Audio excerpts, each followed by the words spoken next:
안녕하세요. 김태훈의 현명한 투자자 방송 시작하겠습니다. 오늘은 NEW에 대해서 좀 말씀드리겠는데요. 이 NEW는 지금 상장되어 있는 업들 중에 영화 배급과 투자, 그 다음에 이 제작에 관련된 사업체입니다. 이 엔터테인먼트 업체이기도 하고요. 이 업체는 주로 배급에서 수익을 많이 내는 걸로 유명합니다.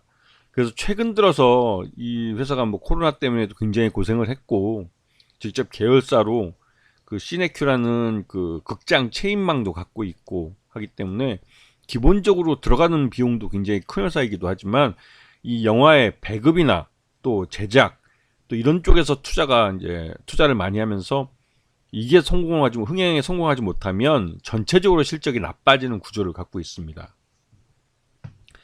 지금 작년에 이 영화 쪽에서는 밀수가 그래도 500만이 넘어가면서 그나마 좀 성공했다는 말을 좀 듣긴 했지만, 그 무빙이라고 이 디즈니 플러스를 통해서 이 런칭을 한 이 드라마, TV 드라마가 그래도 그 히트를 크게 친 그런 드라마로 알려져 있죠. 그래 그나마도 이 디즈니 플러스에서 이 무빙의 성공으로 이제 한국 그 콘텐츠에 대한 투자를 늘려주겠다라는 말이 나오게 했습니다. 왜냐면 이 텐트폴 작품인데 이게 제대로 뭐 터진 흥행에 성공해 줬기 때문에 그런 거죠.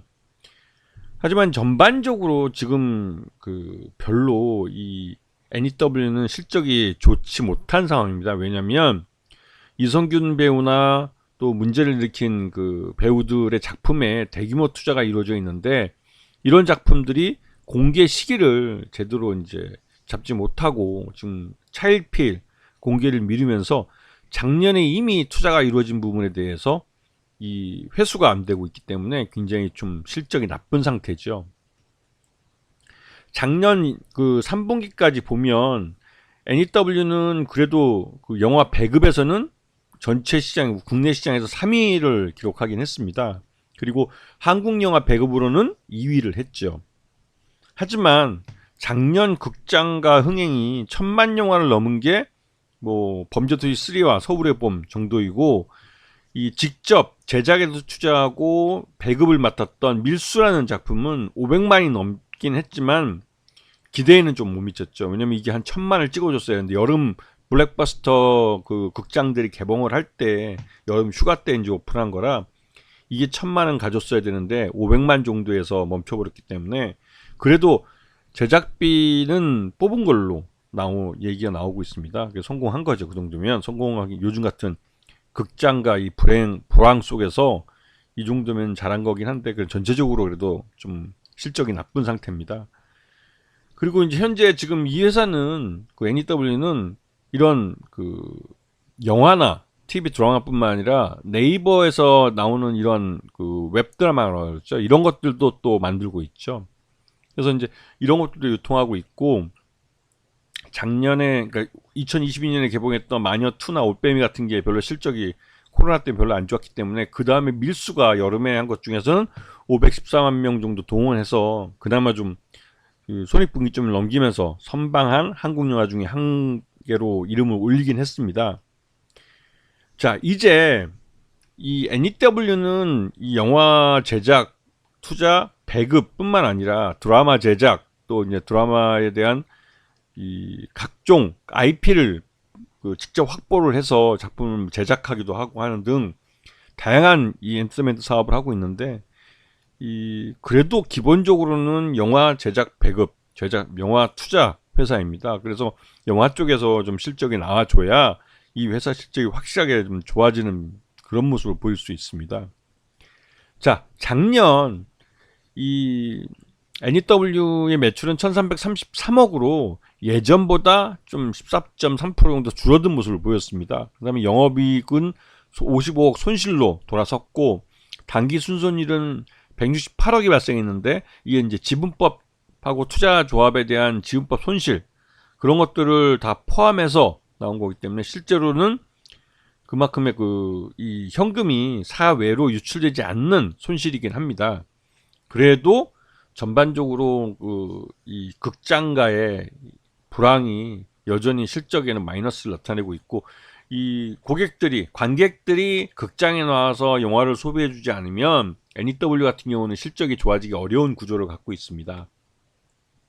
최대 주주는 36.52%를 갖고 있어서 이쪽이 그럼 나름대로 경영권을 좀 안정화되어 있다고 평가를 받고 있고, 그리고 작년 그 하반기 이후로 그 실적이 부진하면서 계속 주가도 흘러내렸습니다. 그래서 뭐 지난 2월 23일 날에는 3,695원을 찍으면서 말 그대로 이제 그 최근 52주 연 저가를 52주 저가를 기록하기도 했죠.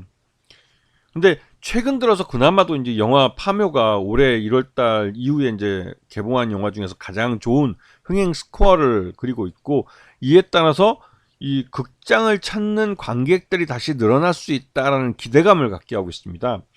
아까도 말씀드렸지만 NEW는 사업 구조 자체가 이 영화에 대한 투자 배급 또 이런 제작에 대한 투자를 해서 수익을 얻는 회사이기 때문에 극장을 찾아주는 관객이 늘어나면 늘어날수록 실적을 개선시킬 수 있는 기회가 많아지는 회사입니다.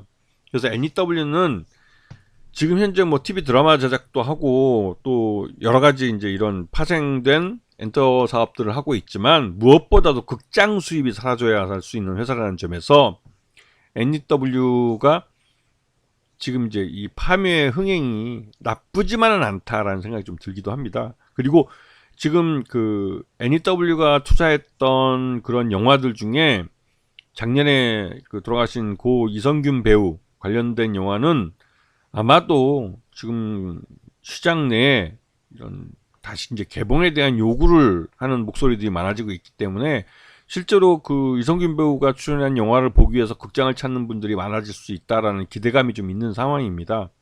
마지막 어찌 보면 이게 유작으로 남아있기 때문에 그런 부분 때문에도 NEW는 좀 기회는 아직 있다라는 생각이 들고, 그나마도 이 극장을 다시 찾는 고객들이 늘어나면서 실적 회복의 기회가 있지 않을까라는 좀 기대감이 커지고 있는 상황입니다. 이거는 이제 파묘의 성공에 의해서, 그러니까 흥행 성공에 의해서 시장에서 이제 그 관객들이 극장을 찾아서 영화를 보는 관객이 다시 늘어나고 있구나라는 기대감을 갖게 하는 거죠. 물론 그리고 경기 침체 속에서 이 한 15,000원 정도의 적은 돈을 갖고 그래도 뭐 잠시 이렇게 좀 즐길 수 있는 그런 오락거리는 극장만한 게 없죠. 물론 이 TV 드라마는 아예 그런 돈도 입장권 수입도 들어가지 않지만, 이 TV 드라마는 이제 광고 자체가 줄어들기 때문에 이 제작에 굉장히 어려움이 겪게 됩니다. 그래서 이 영화하고는 좀 다른 구조를 갖고 있죠. 그래서 NEW는 이 그 극장을 찾는 관객들이 늘어나면 늘어날수록 수익이 좋아지기 때문에 그에 대한 기대감이 지금 주가에 서서히 반영되고 있는 모습을 보여주고 있습니다. 아시겠죠? 자, 오늘 방송 여기서 마치겠습니다. 감사합니다.